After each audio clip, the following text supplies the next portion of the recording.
The Avengers thought Tony Stark would never betray them, until he broke the Council's oldest law. An alien arrived on Earth, not to invade, but to demand a sacrifice. And Iron Man stepped forward before anyone else could speak. Captain America called it treason.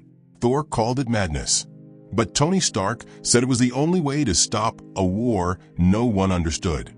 The Avengers tried to stop him, and Iron Man fought back harder than ever before. Because the alien wasn't killing humans, it was choosing them. And Tony Stark knew he was the only one worthy of being chosen, even if it destroyed him. The Council met beneath the Earth, buried in titanium and secrets. Tony Stark was already late. Every Avenger sat behind the curved obsidian table, lit only by the floating seal of the Avengers Council, a glowing red circle no one dared break. But today, Tony already had. Where is he? Steve Rogers growled. With it, Natasha said. Her voice carried no tone, but everyone knew what she meant. The alien. 3 days ago, something landed just outside Buenos Aires. Not a ship, not a meteor, a presence. Like gravity had developed thought, and air could whisper. The entity didn't attack. It only spoke once. Bring me the one who is ready to be chosen. Thor had been the first to suggest it was a trick. Hulk wanted to smash it. The Council declared a level 0 lockdown. No Avenger approaches without unanimous clearance. No communication. No solo missions. Tony went alone. He didn't ask permission. He didn't even tell Pepper. He vanished for 6 hours and came back, silent. When they confronted him, he just said, "It spoke. I listened." Now, Council Rule 1 had been broken. No Avenger had ever defied it. Not like this. Tony entered without apology. His armor wasn't even powered on. He looked at them like they were wasting time. "I'm going back," he said, "and I'm giving it what it asked for." Silence. Then chaos. "You don't get to make that call." Steve shouted. "Tony, what the hell are you talking about?" Sam said, standing up. "It's not a weapon. It's not an invader," Tony said. "It's a filter. It's looking for something. Someone. And you just volunteered." Steve barked. Tony stared at the red circle at the center of the floor. "No one else would survive what it's offering," he said. "It doesn't want war. It wants to merge with a mind that's seen the edge of impossible. That's me." "That's ego," Natasha snapped. "That's logic," Tony replied. "And sacrifice." Banner's voice cut through. "Tony, what happens to you if you merge with it?" Tony looked at him. "I stop being Tony." Thor stepped forward, voice shaking with restrained thunder. "You would become what? A god? A weapon? A doorway?" "I become the thing that stands between Earth and extinction," Tony answered. Banner rose. "You're assuming it tells the truth." Tony's voice dropped. "It doesn't lie. It doesn't even understand lying. It's not a mind like ours. It's older than time. Then it can wait until we decide together." Steve shouted. Tony turned. "That's what you don't get, Cap. This isn't about democracy. It's about risk. You're voting while the countdown's ticking. You think you're the only one who can solve this." Steve demanded. Tony's words were razor sharp. "I know I'm the only one who can survive it." A warning blinked on the screen behind them. Energy shift detected. Alien radius expanding. Tony tapped his chest plate. The arc reactor lit. "I'm going," he said. "Don't follow me." "You're not leaving this room," Steve replied. The floor panels hissed open as half the Council activated defense protocol. Energy shields surged into place. Thor stepped in front of the door. Tony sighed. "So it's going to be like that." He didn't suit up. He didn't raise his voice. But he walked toward the exit anyway. That's when Steve moved. In less than a heartbeat, Tony's reflex trigger field activated. A pulse of light rippled outward, knocking Cap back 5 feet. Not hard, not damaging, but enough to say, "Don't." Sam flew in next, wings folded tight like a blade. Tony ducked under him, turned, tapped his forearm, and Sam's suit shut down midair. He caught himself, barely. Thor hurled lightning. It was redirected by Tony's AI, grounding into the wall without a spark out of place. It wasn't a fight. It was Tony refusing to let them stop him, and being 10 steps ahead every move. Banner looked around the room. He built all this. Every exit, every protocol. Tony reached the final door. I never wanted to use them against you. Steve shouted one last time, voice cracking. Don't do this, Tony. Tony paused. Then he said something no one expected. I'm not trying to save myself. I'm trying to save you from what's coming if we say no. The door shut behind him. Outside, the alien had already moved. It wasn't waiting anymore. It had sensed the Council's resistance and was preparing for rejection. The skies over Buenos Aires cracked like glass. Black rings spread from a single point. The wind reversed direction. Satellites failed to capture the event. Time slowed within a 10-mile radius. Tony landed at the edge of the field. Not in armor, just him. The alien hovered, barely visible, a shape of thoughts and symbols, like someone had drawn consciousness in pure light. Tony spoke. I'm ready. The alien didn't speak in words, but the message entered every nerve in his body.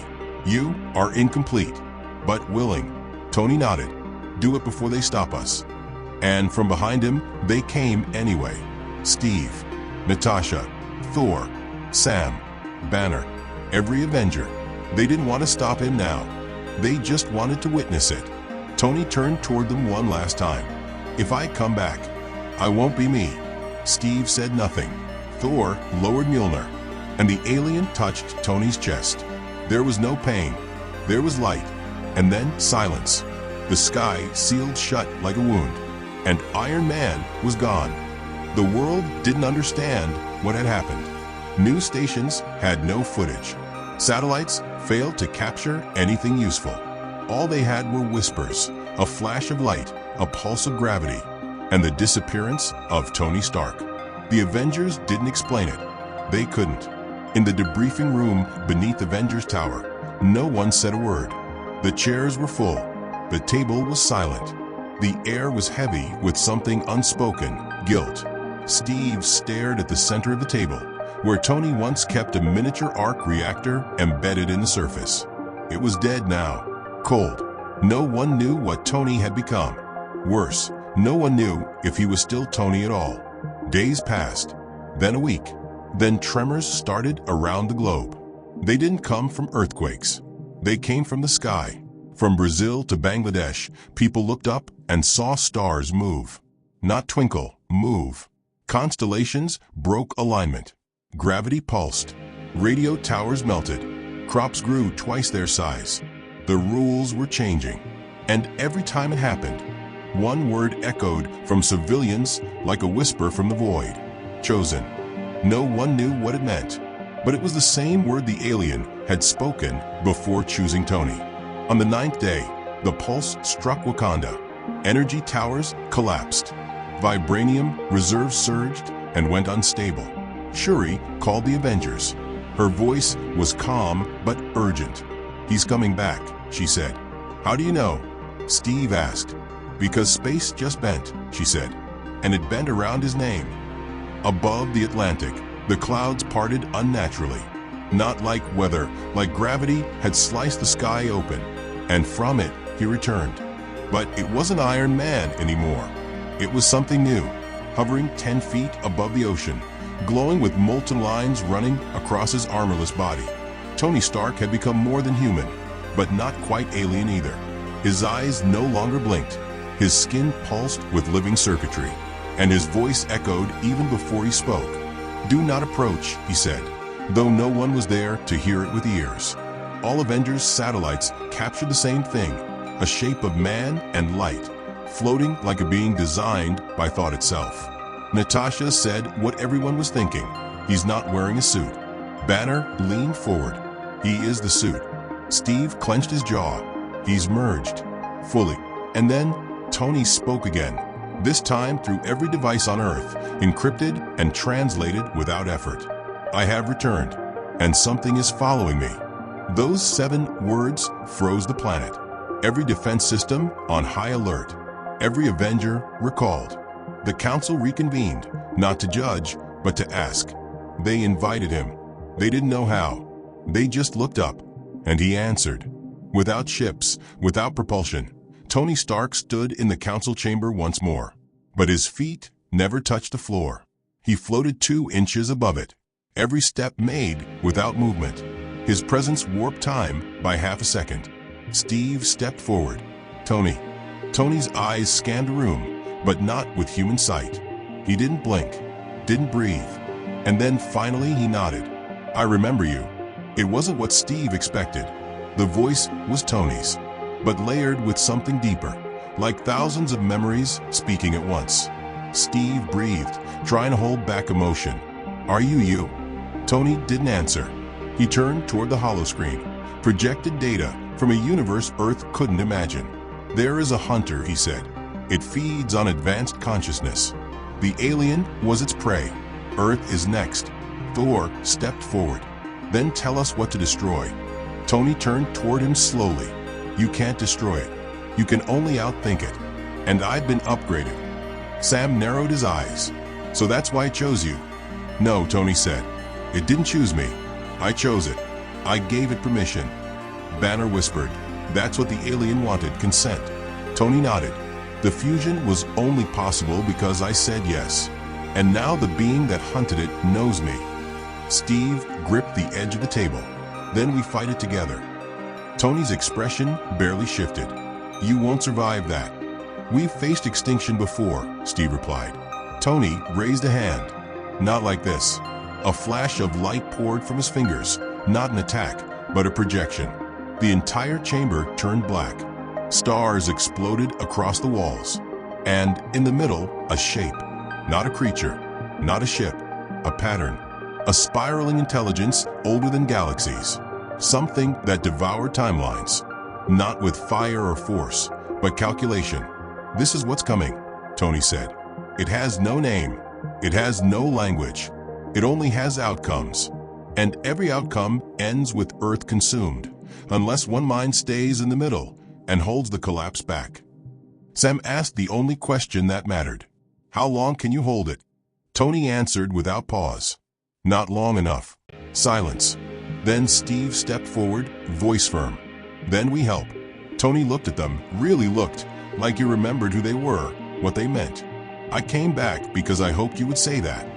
He reached into the projection and pulled data from nothing. Algorithms, cosmic metrics, quantum logic too vast for even Banner to grasp. But Tony didn't just see it. He was it now, and he needed them to act before he broke under its weight. Shuri joined remotely. There's something else, she said. The pulses Tony triggered, they're changing the planet. Not randomly, preparing it. Tony nodded. Earth is being recalibrated. It's becoming compatible with what's coming. If I fail, it won't just die. It'll be reshaped. Steve asked, into what? Tony finally showed fear. Into something that doesn't remember we were ever here. They had no time. Tony raised both hands, and for the first time since his return, light pulsed outward, and the Earth's magnetic field responded. He wasn't just defending anymore. He was building something. A cage, a mind lock, a firewall for the planet, and the Avengers had to buy him time. But in the back of everyone's mind, one question lingered. If Tony was no longer fully human, what would happen when the thing that hunted gods finally arrived? The moment Iron Man raised the global firewall, the skies turned red. Not from fire, from data. Strange symbols appeared in the clouds, visible only for seconds at a time. Mathematical fragments, alien calculations folding across the atmosphere like warnings written in the language of entropy. Birds changed direction. Satellites spun off course. And the oceans began vibrating with perfect rhythm, like something was knocking on Earth's skin from the outside. Stark's new form hovered above the Arctic, where he began constructing the planetary defense grid. It wasn't made of steel or lasers. It was built from memory, forged from the core blueprint of Earth's potential. Using the alien knowledge inside him, he was writing Earth into a new layer of existence, one that couldn't be overwritten by the approaching hunter. But the firewall wasn't holding. Each time Tony expanded its range, the pressure from the other side pushed harder. Like the universe itself was trying to delete Earth early. Inside the council chamber, Shuri's voice came through shaky and compressed. Energy field collapsing over Europe. The firewall is being rewritten from the outside. Tony's not holding it. Thor slammed his fist against the console. Then let us strike the creature. There's nothing to strike, Natasha replied. It hasn't arrived yet. It's erasing us in advance. Banner stood slowly. He can't do it alone. His brain's evolved, but his nervous system, his human side, can't handle that load forever. Steve's jaw tightened. Then we buy him time. No debates. They had minutes, not hours. Outside, Tony was falling. Not physically. His energy held him aloft. But inside, systems were failing. Not mechanical ones, neurological. The alien code he'd accepted was rewriting his identity, pushing the boundaries of what a mind could be. His human side was fragmenting, fracturing under pressure. Memories bled into functions. Thoughts tangled with calculations. He couldn't even remember his voice anymore. Only purpose. Protect Earth. Protect Earth. Protect. Until a hand touched his shoulder. He turned mid-air to see her. Pepper. But it wasn't her. She wasn't really there. It was a hallucination. Maybe a leftover backup memory from the Jarvis network. But her eyes were soft. Her voice was his last safe place. You can't hold this alone, Tony. I already am, he said. Or try to. The words came out like overlapping whispers. You're burning up. Even your soul has limits. Tony blinked. There's no one else who can hold the field. Yes, there is, the voice said. She reached toward the planet below. And there, in the skies above the eastern seaboard, something glowed. The Avengers. They had activated every beacon Tony left behind. Every emergency plan, every prototype meant for doomsday. One by one, they began sinking to the firewall, not to control it, but to support it. Cap launched from a helicarrier, holding a shield embedded with one of Tony's old arc cores. It thrummed with repulsor energy and vibranium resonance, sinking with the pulse. Thor hurled Mjolnir into the clouds, drawing lightning into the firewall's outer layer, stabilizing its energy loops. Sam coordinated airlifts of Stark satellites, forming a moving shield wall above South America. Natasha rerouted the global satellite systems to channel Tony's signal directly to the magnetic poles. And Banner did what no one expected. He transformed halfway, a stable state between man and Hulk, allowing him to amplify Earth's gravitational core using Stark's internal power loop. Each Avenger became a node. Each one became part of Tony's firewall. And for the first time, the pressure slowed. Inside Tony's fractured mind, the hallucination smiled. They're not letting go of you, Pepper said. And just like that, his mind, burning at the edges, pulled back into form. Clarity returned. Focus sharpened. And then the stars blinked. Every telescope on Earth captured it. A single pixel in space collapsed inward. Then another. Then a dozen. Like the sky had a disease. A black fractal began to grow in the cosmos, spreading like a bruise on reality. It had arrived. The thing that hunted the alien. The one that chose Tony. The one that devoured worlds not by attack, but by replacing them. Tony sent one last message to the Council. It's not here to fight. It's here to overwrite. We're not in a battle. We're in a competition. It's feeding Earth to its own blueprint. Bit by bit. Steve responded instantly. Then how do we stop it? Tony's voice was quiet. We rewrite faster. The firewall evolved. It stopped being a shield. It became a story. Tony turned Earth into a narrative, a living equation that couldn't be overwritten unless it was forgotten.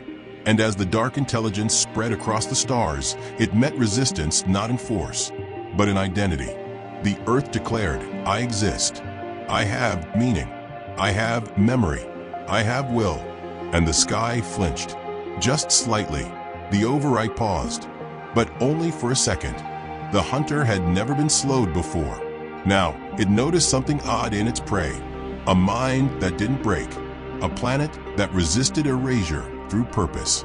The hunter shifted its strategy. And that's when the first incursion began. Above Japan, a distortion opened. A flicker of what looked like Earth, but wasn't. A copy. A rewritten simulation layered over the real. Buildings twisted. People vanished mid-step. History bent. Earth was now in two versions, one written by Stark and the Avengers, and one by the Hunter. Only one would remain. And as Tony watched the two worlds begin to blur, he whispered to himself, "This is where I disappear or become everything."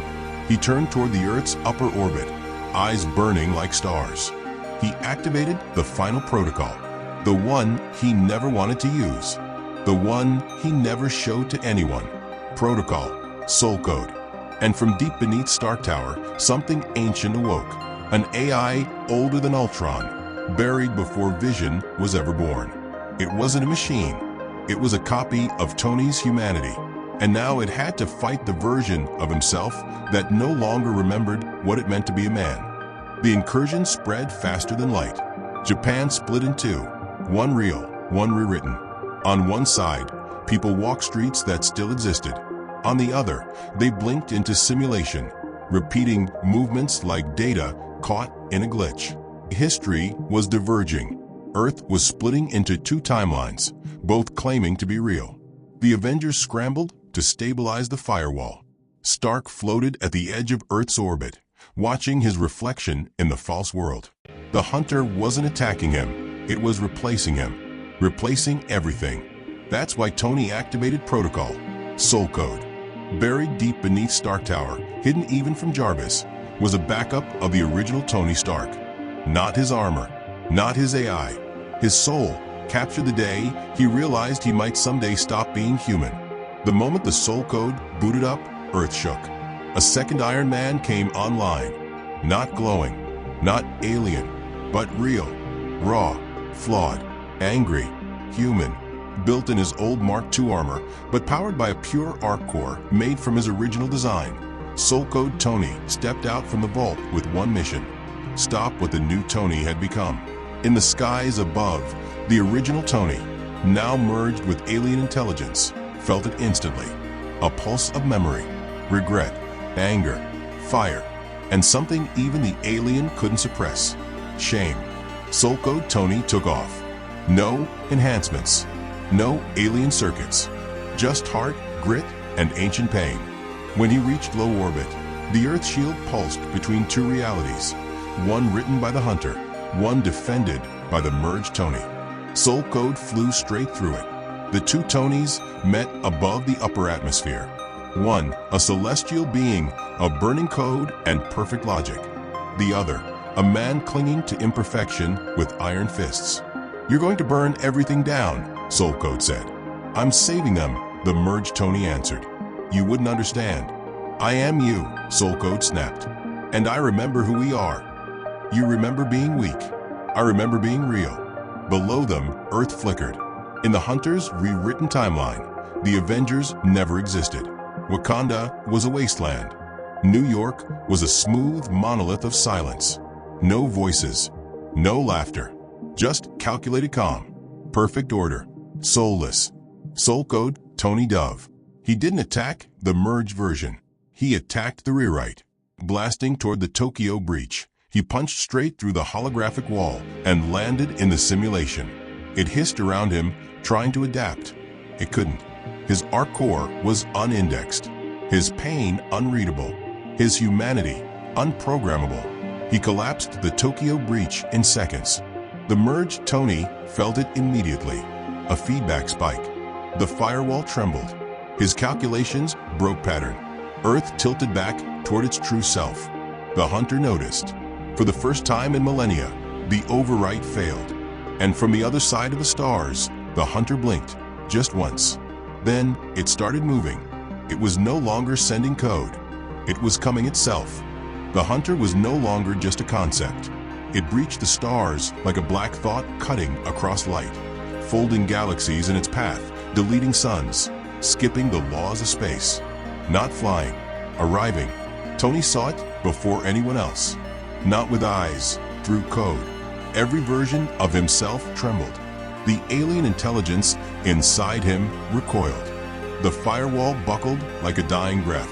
The merged Tony, now half machine, half light, knew what was coming couldn't be reasoned with. It didn't hate. It didn't conquer. It just replaced. And it was hungry. The Soul Code unit, Tony's original backup, stood over the collapsed Tokyo incursion. Steam hissed off his armor. Reality had snapped back into place where he landed. But the cost of punching through the rewrite nearly destroyed his reactor. His power was fading. He looked up as the sky blackened. The Hunter was entering orbit. And suddenly, Earth's two Tonys were face to face. "You can't stop that," Soul Code said, breathing heavy. "I know," the merged Tony answered. "But we can." For the first time, both versions of Stark aligned. One built for human resilience. One reformed by alien intelligence. They flew together. The sky split like cloth. The Hunter entered, formless, yet massive, made of collapsing architecture and rewriting particles. Every word it spoke unmade history. Cities flickered. Skies bent. Gravity failed. The Avengers regrouped. Steve activated every failsafe in the helicarrier.